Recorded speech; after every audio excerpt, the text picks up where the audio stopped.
안녕하세요. 한준입니다.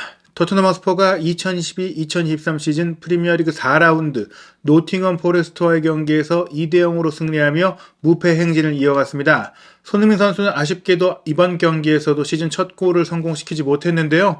해리 케인 선수가 멀티골을 기록하며 이번 경기 그리고 올 시즌 토트넘의 최다 득점자 주인공으로 나서고 있습니다. 전반 5분 선제골 그리고 후반 36분 추가골까지 기록을 했는데요. 손흥민 선수는 여느 때와 마찬가지로 올 시즌에는 후반전 중반에 교체되는 상황이 있었기 때문에 상대의 힘이 떨어지고 상대가 총공세를 펴는 상황 속에서 나온 공간, 많은 득점 기회가 그때서야 나왔지만 손흥민 선수에게는 득점할 수 있는 기회가 좀처럼 주어지지 않았습니다. 토트넘 허스퍼는 3승 1무로 맨체스터 시티, 브라이튼과 함께 나란히 승점 10점인데요. 골 득실차에서 열세로 맨시티에 이은 리그 3위에 올라 있습니다. 아스널이 4라운드 풀럼전까지 승리하면서 4전 전승으로 돌풍을 일으키고 있는 가운데 4개 팀만 현재까지 무패를 유지하고 있어요. 아스널, 맨시티, 토트넘 그리고 돌풍의 팀으로 브라이튼이 선전하고 있습니다. 리즈 유나이티드가 2승 1무 1패, 첼시도 2승 1무 1패로 5위와 6위에 올라 있고요. 맨체스터 유나이티드가 사우스햄튼전 승리로 초반 2연패 후 2연승으로 8위까지 순위를 끌어올렸습니다. 리버풀은 4라운드에 승격팀 본머스에 무려 9대0의 대승을 거두며 시즌 첫 승으로 9위까지 올라왔습니다. 이번 경기 토트넘이 승리했지만 그렇게 기분이 좋지는 않았던 경기였습니다. 열심히 뛰었던 손흥민 선수 몇 차례 기회를 놓치기도 했지만 좋은 위치를 차지하고 좋은 침투를 했음에도 불구하고 패스가 제때 정확하게 오지 않으면서 이번 경기 역시 손흥민 선수가 골맛을 볼 수 없었는데요. 교체 직후에 이례적으로 굉장히 분통을 터뜨리는 모습이 포착이 됐습니다. 트레이닝복으로 갈아입어야 되는데 이 트레이닝복을 받고 나서 던지면서 뭔가 소리를 지르고 그라운드 쪽으로 손을 뻗으면서 계속 분을 사귀지 못한 채 말을 이어갔는데요. 토트넘 선수들이 어떤 파울을 당하거나 심판 판정에 문제가 있는 상황이 전혀 아니었기 때문에 아마도 이날 경기를 풀어가면서 본인에게 좋은 패스가 오지 않고 또 본인이 굉장히 열심히 뛰었음에도 불구하고 동료들의 도움을 받지 못한 그런 상황들에 대한 마음이 응어리가 좀 있지 않았을까 생각이 듭니다. 게다가 이날 경기는 현지 시간으로 8월 28일에 열렸고 한국 시간으로 29일 새벽에 열렸는데요. 이 8월 28일은 손흥민 선수에게 꽤나 의미 있는 날짜입니다. 2015년 8월 28일에 손흥민 선수가 레버쿠젠을 떠나서 토트넘에 입단을 했거든요. 그랬기 때문에 토트넘 공식 채널도 손흥민 선수 입단 7주년이다라는 특집 그래픽을 올리기도 했고 노팅엄과의 경기가 열리는 전 세계의 각국 시간대를 표기하면서 이 도시명을 일부러 손흥민 선수를 응원하는 문구죠. 나이스 원 소니로 맞추기 위해서 예를 들어서 일본 같은 경우에는 나고야를 선정하고 또 호주 같은 경우도 예폰을 선정하는 등 나이스 원 손이라는 이 앞글자 스펠링 맞추기 위해서 이런 재미있는 콘텐츠도 준비를 했거든요. 프리미어리그 공식 계정 역시 와러 사이닝 소인이라면서 정말 토트넘이 대단한 영입을 이날 했다라고 알리기도 했었는데 아쉽게도 손흥민 선수가 이 기념비적인 날에 골맛을 보지 못했습니다. 양팀 선발 명단 살펴보면 일단 토트넘은 변화가 없었습니다. 손케쿨 트리오의 왼쪽 윙백으로 페리시치를 배치하고 오른쪽 윙백은 조금 수비적으로 로얄을 배치하는 3-4-3 포메이션이 그대로 진행이 됐고요. 노팅엄 같은 경우에는 조금 변화를 많이 줬습니다. 시즌 개막 후 영입한 모건 깁스화이트와 링가드가 함께 뛰었어요. 사실 링가드가 밀려나고 깁스화이트가 뛸 것이다라는 전망이 있었는데 브레넌 존슨과 깁스화이트, 링가드를 동시에 배치하는 제로톱 전술을 썼습니다. 맥케나와 쿡, 워롤이 3백이었고 좌우 윙백으로 토폴로와 네코 윌리엄스 그리고 중앙 미드필더 오브라이언과 예이치였는데요. 쿠야테와 프로일러 영입했지만 강력한 공격력을 갖고 있는 토트넘을 상대하기 위해서 좌우 윙백의 뒷공간을 커버하는 역할로 수비형 미드필더 기존에 뛰어왔던 오브라이언과 예이치를 투입했고 전방 공격진도 많이 뛰고 또 압박할 수 있으면서 개인 기술이 좋은 역습 상황에서 돌파력이 좋은 존슨과 깁스화이트, 링가드를 함께 투입해서 무한 스위칭과 유려한 드리블을 통해서 또 좋은 콤비네이션을 통해서 공격을 전개했고요. 맨유에서 임대한 딘 핸더슨이 골문 지켰습니다. 토트넘이 이른 시간 선제골을 넣었습니다. 전반 6분 만에 골이 나왔는데요. 쿨루세스키 선수의 스루 패스가 굉장히 좋았어요. 수비를 몰고 한쪽으로 치우쳐 움직이면서 손흥민 선수가 배우로 침투하자 손흥민 선수 쪽으로 3명의 수비수가 몰렸거든요. 그랬기 때문에 오른쪽 전방 케인 선수가 침투한 쪽으로 공간이 생겼고 여기서 공을 받은 케인 선수가 빠르게 오른발 슈팅을 시도한 것이 살짝 빗맞았는데 오히려 빗맞았던 것이 골문 구석으로 불규칙하게 흐르면서 운 좋게 선제골이 됐습니다. 케인 선수가 이렇게 편안하게 슈팅할 수 있었던 것은 손흥민 선수가 활기차게 빠르게 그리고 과감하게 치고 들어갔던 이 움직임이 좋았기 때문이고 상대 수비를 유인하는 미끼로서의 역할을 정말 잘했다라고 할 수 있겠는데요. 축구를 하면서 당연히 전술적으로 이런 미끼 역할도 서로가 주고받으면서 해주는 것이 당연히 공간을 만들기 위한 전술인데 이날 경기는 유독 손흥민 선수만 이런 역할들을 많이 하게 됐고 지난 시즌 프리미어리그 득점왕이라서 견제를 받는 것도 있겠지만 조금은 이 장면까지는 좋았으나 이후에는 아쉽다라는 생각이 많이 들었어요.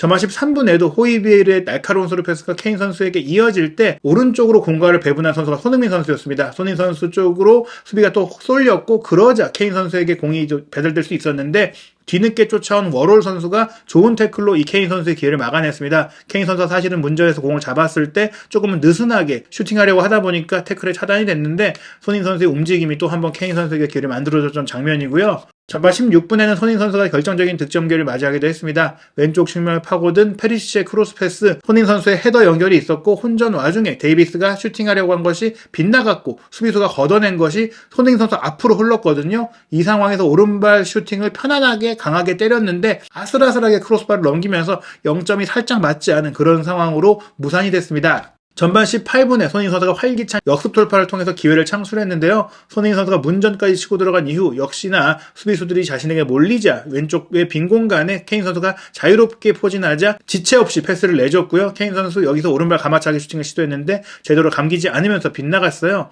이 장면 역시 결국엔 손흥민 선수의 침투 능력과 속도 이런 돌파력을 통해서 수비를 유인하고 케인 선수에게 공간을 만들어주는 그런 형태의 축구가 계속 이어졌거든요. 선제골을 내준 이후 전반 중반부터는 노팅엄이 공격의 기세를 올리기 시작했습니다. 전반 20분에 중거리 슈팅을 오브라이언 선수가 시도한 것이 로리스 선수를 깜짝 놀라게 했고 로리스 선수가 선방을 했는데요. 전반 25분에는 케인 선수가 손흥민 선수의 침투에 맞춰서 좋은 패스를 해줬는데 손흥민 선수가 이제 뛰어 들어가는 과정 속에서 조금 스텝이 꼬였어요. 패스도 조금 빨리 들어왔으면 좋았을 텐데 패스 타이밍도 조금 늦었기 때문에 수비에게 따라잡히는 그런 타이밍이 됐었고 이 공을 컨트롤하려는 과정에서 핸드볼 파울을 범하면서 아쉽게 무산이 됐습니다. 케인 선수 조금 더 빠르게 움직였으면 하는 생각이 들었고요. 전반 32분에는 로얄의 스루 패스가 손흥민 선수에게 이어졌지만 손흥민 선수가 오프사이드 위치에 있는 상태에서 이 패스를 받게 됐고 골키퍼와 1대1 기회가 또 주어졌는데 골키퍼의 선방에 또 한번 슈팅까지 막혔거든요. 오프사이드였기 때문에 슈팅으로 기록될 수 없는 장면이긴 했는데 여러모로 손흥민 선수가 조금은 마음에 부담을 갖고 있는 게 아닌가, 골에 대해서 조금 부담을 갖고 있는 게 아닌가 싶을 정도로 이때는 움직임이 조금 무디었고 마무리도 무딘 상황이었습니다. 전반 34분 노팅엄이 좋은 장면 하나 만들었는데요. 왼쪽 수비수인 맥케나가 공격까지 올라와서 시도한 왼발 크로스 패스를 브레넌 존슨이 헤더로 돌려놓은 것이 골대 옆으로 아슬아슬하게 빗나갔고요. 전반 42분에는 왼쪽 윙백인 토폴로의 왼쪽 측면에서의 패스를 링가드가 문전에서 뒤로 돌려놨고 이 돌려놓은 것을 곧바로 깁스 화이트가 오른발 슈팅으로 연결했는데 크로스바를 살짝 넘겼습니다. 말씀드린 대로 토트넘이 역습하고 노팅엄이 공격을 주도하는 홈팀으로서 공격적인 경기를 펼치는 흐름이 이어졌습니다. 토트넘이 이른 시간에 선제골을 넣었기 때문인데요. 전반전 볼점유율 오히려 승격팀인 노팅엄이 59%로 우세했고 슈팅 숫자도 9대5로 노팅엄이 많았지만 양팀 모두 유효 슈팅은 하나밖에 없을 정도로 조금은 결정력이 아쉬웠다라고 할 수 있겠습니다. 후반전에도 노팅엄이 쫓아가기 위한 공세를 펼쳤는데요. 후반 6분 맥케나 선수가 공격으로 전진해서 과감한 왼발 스루 패스를 보냈고 이 스루 패스를 받은 깁스 화이트가 공을 받아서 꺾어서 크로스 패스를 올린 것, 중앙 미드필더의 예이츠가 헤더 슈팅을 연결한 것이 아슬아슬하게 골대 옆으로 넘어갔어요. 워낙에 깁스 화이트의 침투도 좋았고 크로스도 좋았기 때문에 이 헤더 슈팅이 골대 안으로만 갔다라면 로리스 골키퍼가 반응할 수 없었을 텐데 아슬아슬하게 빗나갔던 장면인데요. 후반 7분 또 한 번 손흥민 선수가 미끼가 될 장면이 있었습니다. 오른쪽 측면으로 빠져서 움직인 케인 선수가 손흥민 선수가 문전으로 침투하는 과정 속에 조금 길게 크로스 패스를 올렸거든요. 길게 크로스 패스를 보낸 것은 의도였습니다. 반대편에서 들어온 페리시 선수가 이 공을 받아서 프리 찬스에서 슈팅을 했는데 크로스바를 넘겼거든요. 손흥민 선수가 이렇게 침투하면서 전술적으로 수비수들을 끌어주는 거 굉장히 좋은 플레이이긴 하지만 계속해서 전반전에 이어서 손흥민 선수는 수비수들을 달고 움직이면서 공간을 만들어주는 전술적인 미키 역할만 하게 된 게 조금 아쉬웠습니다. 이어진 공격 장면에서 후반 9분 페리시치가 왼쪽 측면에서 올린 크로스 패스, 케인 선수가 헤더 슈팅을 하려고 했을 때 노팅엄 수비수인 쿡이 명백한 핸드볼 파울을 범하면서 VAR이 진행됐고 페널티킥이 선언됐어요. 하지만 후반 11분 케인 선수가 시도한 슈팅, 딘 핸더슨이 코스를 완벽하게 읽어내면서 선방했고 토트넘이 2대0으로 쐐기를 박을 수 있는 결정적인 기회를 놓쳤습니다. 계속해서 1대0 상황이 이어지다 보니까 토트넘이 아슬아슬한 상황으로 경기를 풀어갈 수밖에 없었는데요. 후반 12분에는 왼쪽 윙백 토폴로의 크로스 패스, 또 한 번 중앙 미드필더인 예이츠가 달려들면서 툭 밀어준 것, 모건 깁스 화이트가 발리 슈팅을 때렸는데 이게 골대 옆으로 아슬아슬하게 빗나갔습니다. 사실 이날 경기 노팅엄이 승격팀으로서 이번 토트넘을 상대로 아주 좋은 공격 작업을 많이 보여줬는데요. 후반 13분 케인 선수가 논스톱으로 연결해준 패스, 손흥민 선수가 받으면서 빠른 역습이 또 한번 펼쳐졌지만 손흥민 선수의 단독 돌파를 노팅엄의 센터백인 워롤이 경고를 불사하고 거친 태클로 막아서면서 차단을 했습니다. 후반 16분에는 쿨루세스키 선수의 패스가 손흥민 선수에게 이어졌고 손흥민 선수가 문전 우측까지 파고든 이후 케인 선수의 침투에 맞춰서 컷백을 내줬는데요. 이 컷백이 수비에 차단됐지만 흘러나온 공이 손흥민 선수한테 연결됐기 때문에 슈팅할 수 있는 기회가 왔어요. 하지만 이 기회에서 손흥민 선수의 왼발 슈팅이 딘 핸더슨의 정면으로 향하면서 선방에 막혔습니다. 지난 시즌 한참 물올랐던 손흥민 선수의 감각이었다면 골문 구석으로 감아 때릴 수가 있는 기회였는데요. 전반전 오른발 슈팅이 살짝 크로스바를 넘긴 것과 더불어서 이 장면 손흥민 선수가 올 시즌 첫 골을 넣을 수 있는 절호의 기회였는데 아쉽게 무산이 되고 말았습니다. 후반 19분에는 손흥민 선수가 쿨루세스키를 향해서 정말 기가 막힌 대지를 가르는 스루 패스를 보내줬는데요. 쿨루세스키 선수가 문전 우측을 돌파해서 시도한 슈팅이 아슬아슬하게 골대 옆으로 빗나갔습니다. 후반 24분 노팅엄이 먼저 교체 카드를 꺼냈는데요. 많이 뛴 링가드를 빼고 스트라이커인 데니스를 투입하면서 조금 더 공격의 파괴력을 높였습니다. 후반 24분 이 장면이 가장 아쉬웠습니다. 케인 선수가 공을 운반하고 있는 과정 속에 호이비에르가 오른쪽으로 침투하고 손흥민 선수가 왼쪽으로 침투하면서 두 명의 선수에게 패스할 수 있는 옵션이 열렸거든요. 이때 수비수들이 오히려 호이비에르 쪽으로 더 많이 몰렸고 손흥민 선수 쪽으로 앞에 빈 공간이 크게 열려 있었어요. 호이비에르가 미끼 역할을 해주고 손흥민 선수 쪽으로 공이 와야 되는 상태였는데 케인 선수가 손흥민 선수가 아닌 호이비에르에게 패스를 했습니다. 호이비에르 선수가 더 가까운 위치에 있긴 했지만 왼쪽 측면에 손흥민 선수 쪽으로 공간 패스를 충분히 찔러줄 수가 있는 상황이었고 수비수들이 오히려 손흥민 선수에게 따라가기 더 어려운 상태였기 때문에 여기서 손흥민 선수에게 패스를 줬다면 골이 될 가능성이 굉장히 높은 장면이었는데요. 결국에는 호이비에르가 공을 받아서 슈팅까지 연결했는데 허무하게 옆구무를 때리고 말았습니다. 이 장면 이후에 손흥민 선수를 교체시키는 결정이 내렸는데요. 페리시치와 손흥민 선수를 빼고 히샬리송과 세세뇽 더 젊고 체력이 좋은 선수들이 투입이 됐죠. 세밀함에 있어서 손흥민 선수와 페리시치가 좋지만 히샬리송과 세세뇽은 더 저돌적으로 뛸 수 있는 선수들이기도 한데요. 주중에 웨스트햄과의 경기가 있기 때문이기도 하지만 지금 더블 스쿼드를 구축한 토트넘이다 보니까 매 경기 지금 페리시치와 손흥민 선수는 교체가 되고 있는 그런 상황입니다. 노팅엄은 후반 30분에 오브라이언과 쿡, 예이츠를 빼고 올 시즌에 영입한 아워니, 프로일러, 쿠야테 등의 선수들을 나란히 투입을 시켰는데요. 후반 34분 총공세를 펼치기도 했고 공격력을 강화하고 수비력을 조금 포기하는 교체를 했던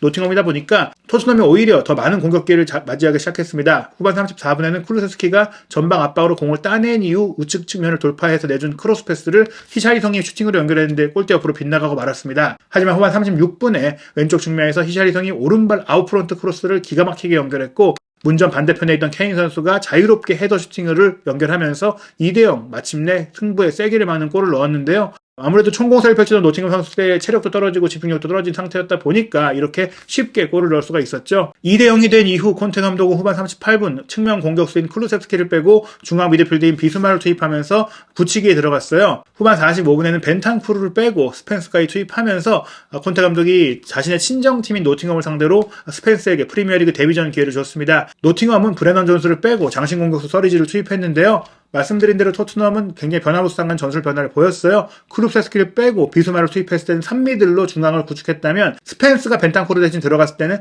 1자 4-4-2가 펼쳐졌는데 좌우 측면 미드필더로 세세뇽과 스펜스 풀백을 배치하는 더블 풀백 전술로서 확실하게 수비를 좀 지키는 그런 축구를 했습니다. 후반 추가 시간 그럼에도 불구하고 상대의 총공세의 뒷공간을 때리면서 토트넘의 역습이 세 번째 골로 이어질 뻔했는데요. 호이베르 선수가 빈 공간으로 빠져드는 히샬리송에게 패스를 해줬고 히샬리송의 오른발 슈팅이 딘 핸더슨의 선방에 막혔습니다. 흘러나온 공을 스펜스가 슈팅하는 장면에서 조금 빗맞으면서 무산이 됐는데 사실 손흥민 선수에게도 이런 좋은 패스가 오고 좋은 공간이 있었다면 충분히 득점할 수 있었거든요. 이렇게 경기 막판의 기회에 또 손흥민 선수가 골을 잘 넣었는데 올 시즌에는 히샬리송이 영입되면서 계속해서 후반전 이른 시간에 교체되는 상황이 되다 보니까 더더욱이나 손흥민 선수가 지난 시즌만큼 골을 못 넣는 그런 상황이 되고 있습니다. 손흥민 선수가 프리미어리그 개막 4경기째 골을 넣지 못한 채 시즌을 보내고 있는데요. 다음 경기는 빠르게 펼쳐집니다. 한국 시간으로 9월 1일 목요일 새벽 3시 45분 웨스트햄 유나이티드와 원정 경기인데요. 웨스트햄이 올 시즌 초반 굉장히 부진한 모습을 보이고 있기 때문에 이번 경기에 강한 의지로 나설 것 같습니다. 토트넘 역시 손흥민 선수가 이번 경기 개인적으로 굉장히 불만을 표할 정도로 본인의 득점이 터지지 않는 것에 대한 답답함을 표하기도 했는데요. 부디 웨스트햄과의 경기에서는 손흥민 선수의 첫 골을 볼 수 있길 기대하면서 경기 준비하겠습니다.